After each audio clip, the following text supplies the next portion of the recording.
Na keessaa guruu idaaras dhiyeenyi naan jedha. Akkamiga. Hin ta'u Eshi. hin ta'u asli. Hin ta'u. Yaaftu. Atu fi nagaa qabdaa?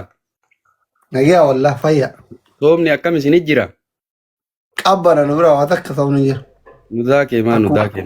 Hin ulfaatu waa takka. Akkam Akka sin waan hin soomnetti akka badaa qabbanaa warana dheebuun hin jiru beelli hin jiru. luka nu jala harinu walla asitti ekstiraa taayimii keessa jirra beekta sanuu waqaqaa dhooggata soomni gara dhumaa kanatti beekta.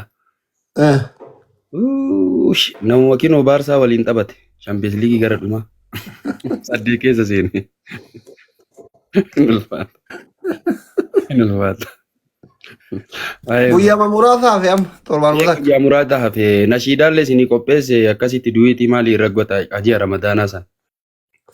Hin eebbisiifne kaa.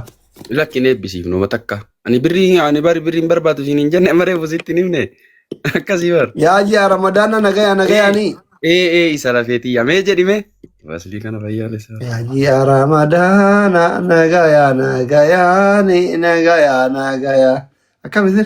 Yaa ji'a ramadaana keegeessine ayyaana amma iidatti yaana subhaanallah jechaani nagayaani. Yaa ji'a G9 welcome. Nagayaani walitti yaadachaanu guutuu waggaani yaa iidanuu salaama yaa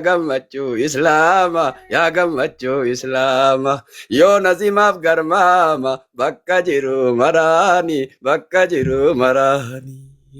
yaa karasul salaate nuyi mankee dhugaate fadlinkee waa jabaate dhaabata ramadaaniin yaa ji'a ramadaana nogoyooni walitti yaadachaanu guutuu waggaani yaa karasul salaate nuyi mankee dhugaate fadlinkee waa jabaate dhoobota ramadaaniin wayita san itti guutee baasa aslii kiyya dhiifama si yaalanna. Nashiidaa bareedduu bar. Wallaahi nama boochifti ani fa'a siistariitu Garaan nama bada wallaahi. Dhuma kana irratti sidaa namni isa malee hin dhaggeeffatu. obboleettiin Kunan mulaa kan. waggaa 14 biyya alaa jirti beeyta in bootti qara waliin baafnaa miiree iida amma ala nurraa jirtii miire garaa nama nyaatuure. Dhugaa rabbi garaa nama nyaatu. Anuu ramadaana 24 biyya namaatitti baate kun kana hojii. Kuree maal godharre? Akkam godharre? Yoomuu nurraa guutamtee gallee aana fa'aadii kenna wajjin baafna iida akka kenna kanatti. Amma waan bareeda fidde kinu yooma guutamte aslii kiyyaa yoomuma taati. Carrama kenna kana rabbiin mee carraa kenna kana du'aayii kadhadhu abboo du'aayiin teessamoon hin qeqqeebalamti illee bara. Qaalicha irratti illee kadhattee gurbaa tokko illee kakka baree tokko.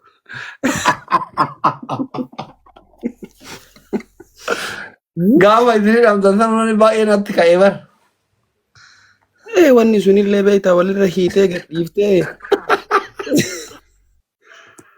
Akkam goote gurbaa. Hin ta'u rabbi irraa naa eegu wallaahi hin ta'u yaani akka shari'aatitti dhoggaami nama abaaruun hin ta'u bara. Nama abaaruun hin ta'u horiiyyuu abaaruun hin ta'u namaa miti. Karkarooyyuu hin ta'u jechaa dhagaye hadiisni akkasuma mee. Hadiisaa miti lakki kun takkaan dhageenye. Hadiisni wayii hin jiru karkarroo abaarinaa jiru.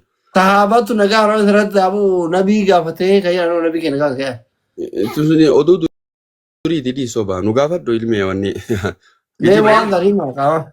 Adii wanni ka jiru daabbaa hin abaarinaa daabbaa jechuun kullumaa yadubbu alal ardii jecha waan ardiirra deemu hundaa hin abaarinaa.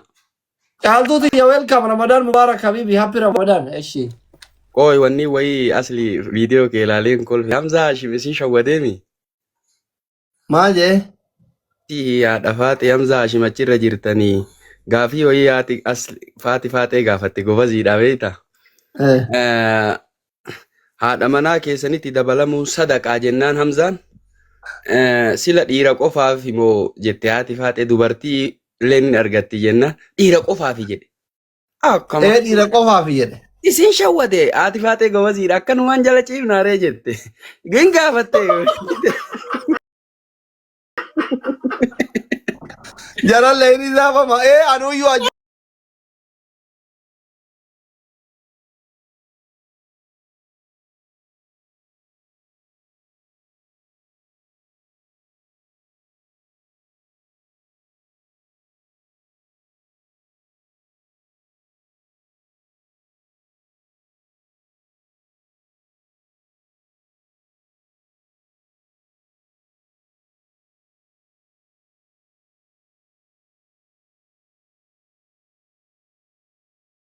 irratti haa jeen hin tayaa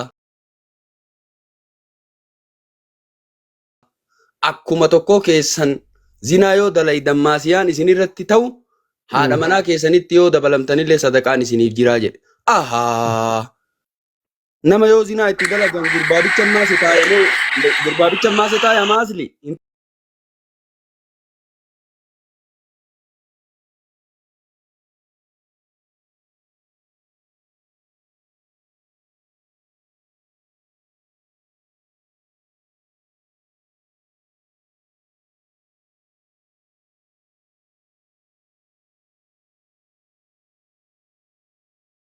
Manaa keessanitti yoo dabalamtanillee sadaqaa argattanii jedheen nabi. Isiin illee argatti inni illee argatta yoo irra niyyattan. Akkam niyyaan ani zinarraa of qaba jettee yoo irra niyyattee itti dabalamte. Takka ilmi diiniinarraa haa bahu jettee. Takka ammoo tiniin rasuulli guyyaa qiyaamaa heddumina keessaniin uf dhaada ijoollee baay'isa jettee yoo irratti niyyatte. Niyyaadhaan argatta jechuu. Hamzaa shimbara isin shawwate baga qabdan garuu haati faatee qabde. Qabdee wallahi achitti. amma haa ta'u kaa eega jettan. Hamzaan bar wannoo jedhe jarri nuti ifaajee qabnaa waan jedhu kaasee bar. Sobaadhii ifaajee maal qabna soo jarri hin jiraatin eessa abbaa keetii dhayitaati waa boolla minaa se'aayin minaan se'a akka darbatan jamraa anchi gaafa ajjii darbatan.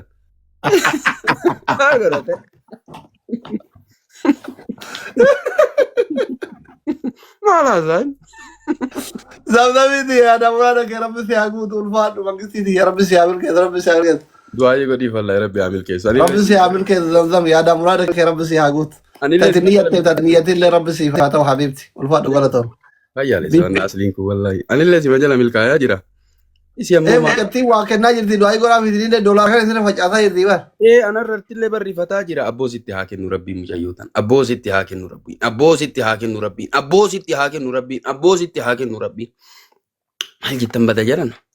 Gurbaa asli mamma bayaanillee umuraa dhaabde. Rabbi waan kee haa dubbatu. Haatee rabbi warra jannataa haa godhu. Dudatu godhe wallahi. Wallahi dudatu du'aa isii godhe. Mamma bayaan umuraa dhaabde ani das na jedhe akka waan ofii dhaabadheetti gammade. Abboo haatee rabbii haa araaramu. Haatetii rabbii haa araaramu. Haatetii rabbii haa araaramu. Abboo rizqiin si jala haa deemtu. Abboo rizqiin si jala haa deemtu. Abboo rizqiin si jala haa deemtu. Abboo katmii rabbi si haa ta'u. Abboo katmii rabbi si haa ta'u. Maamma bayaan anumatu itti qotti isaa miti ani wayita aaru irra waraaba. Umraa deemee das na jedhe. In gammade. Imimmaantu na dhufe wallahi. Baga dhaqe. Obboleessa kiyya ka islaamaati. Baga dhaqe maamma bayaan. Baga fidde. Aslii kiyyaa gubbatu ammootiin magaala malee ati adiidhaa keessallee gubballee rabbi si haa tolchu katmii kee rabbi haa rizqiin si jala haa seentu abboo jaalalamaa rabbi si haa kennu mal akka itti namni ol darbatu argitu ati bante taanaan qaata 2000 qurxummii maaliin abboo rizqiin si jala haa deemtu luyyuu si jala kinoo 1700 maal kun kuma maal jedhaa si lawan 170. Bakka biraa yoo cinqii wayii jiraate malee namni akkatti tola jedhee waliin ga'u bar. Hin ga'u. Tola rabbiin dhufte oole rabbiin galanni haa ga'u alhamdulillahi. Fa'in shakartum laazii dandakum jettanii sir. Lakki rabbuma jedhe anaa miti ka jedhe.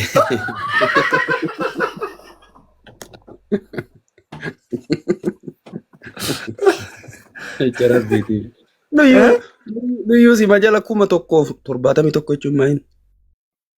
Seennee miti 171 jechuun maayin kaa. 1,700 jechuudha. Sheeka baay'ee bubbuusaa mee Ramadaana. Ramadaana waggaa kanaa yaadattanii baru ijoolleen mana kiyyatti qurxummii fa'aa kennitee hoolaa isinii bitaa turte. Wallaahi asli.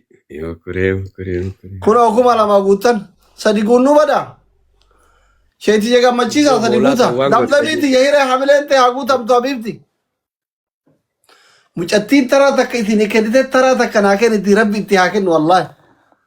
Masha Allah tabarakallah. Dhiyoo kanallee gaafa ustaaza kenna sappoortii gootoo kole kan dargaan guutuu kennaa bulte rabbi rizqii dhuman qabne sitti haa kennu wallahi dhati. Guyyaa san baradhannu erga baradhe torbaan.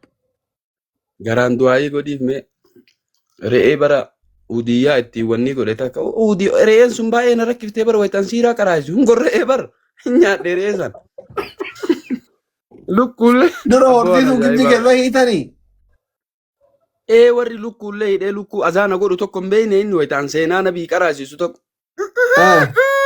Ima jedhu tokko jala dhufe. Abbaa mucattiin makiinaa mana keessa oofte.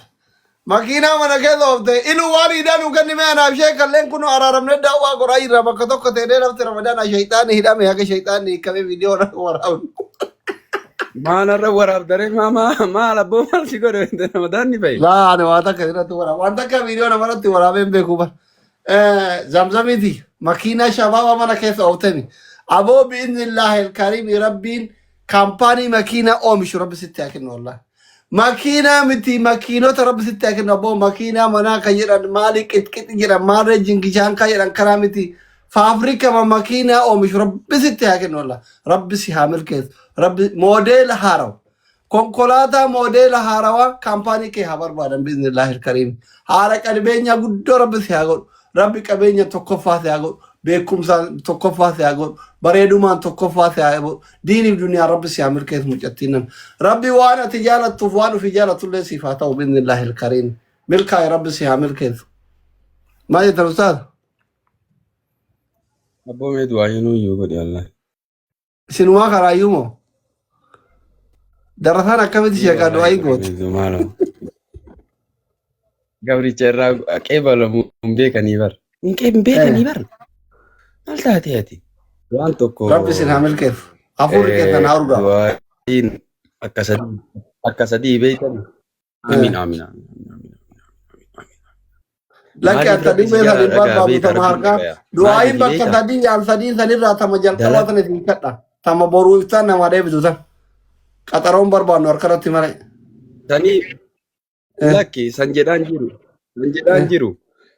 Akka sadiitti taati du'aayiin akka sadiitti. Takka ofii kadhatu. Takka namaan naa kadhadhu jechuu nama jiru. Takka dalagaa ta'e bareeda tadhoo isaan dalagatte. Tana argii hin qabne dhageettii hin qabne. Yaa Rabbi dalagaa san yoo ansiif dalage. Na argiif yoo hin dalagin hajaa tana naa baasi jettaan. Ati dalagaa wayii ta Rabbiin tadhoo isaan dalayde wayii jirtiime. Tadhoo isaa wayiitiin dalayde mee yaadadhu. Lakkaa'amtee dhumti maa sanumaan rabbiin quuxinsi nagaaf rakkannu bara. Bira kinoo sanii kaalaala nama san barbaade barsattu si bira jira. Ilaama argite nama heddurraa imimmaan hayixilaa. Rakkataa heddurraa imimmaan hayixilaa. Rabbi akkanaa bara. Ani boo'ee kadhaami rabbiin gizee kadhe bara. Qaxarooyyuun qabuufi baran gaafa haaru. Guyyaa sadi faa jedhaan natti baay'ata sanuu akkas jedha kadha wallaahi takkaa rabbii kiyya kadhee salphadheeme. Ani akka dhuunfaa kiyyaasitti waan gurguddoo sadi kadhee sadiinuu rabbi naa ta'e. Numaan waan jedhin ati amma booda. Laa isinii waan jedhu. Laa waa jechuun ani gaafa dura biyyaa bahu beeytanii. Iluu kiyya hiree hamileente haa guutamtu. Rabbi jaartii nagaa jaartii bareeddu tayoo quba afaan kaayaan nama ciine sitti haa fuudhu abiibi. Maal godhaa quba afaan kaan gara? Dhalaa garii jira mita zayita nama danfiftu. Fayyaalatti jechuun kaddoo nagaa jechuun ciqinciqii hin qabne. Kan jedhe. Wanni badaa bara wallahi wanni jaartii ture osoo maatiratu zayitii yoo sirra na hiitee akkam godha. Baddu bara. Eedira bira waaqa jechuun wala baddu. Eedira bira waaqa jechuun. Kayin jettuuntu jira bar jaartii jaarsa achiin kayin. Achiin kayin. Rabbi nama akka jedhu bara sirrii. Kaddu jettiin warra baayibaluu wal lolle taasiyaan dhaqin jettiin ni bara. Anaa wal lolan. Anaa wal lolan ciran dhaqin jettiin. Maal jetta tamma kana? Beeticha eegagootaan 5,000 ol baasa bada. Maqaa kennaafuu gaarii miti.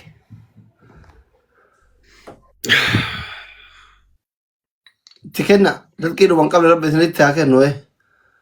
Du'aayin gootanii uummanni akkatti doolaara sirra facaasaa jira ustaas. manni kee kun manuma milkiiti. Eh, Uummatallee haa milkeessu rabbiin sillee haa Amin. milkeessu. Amin.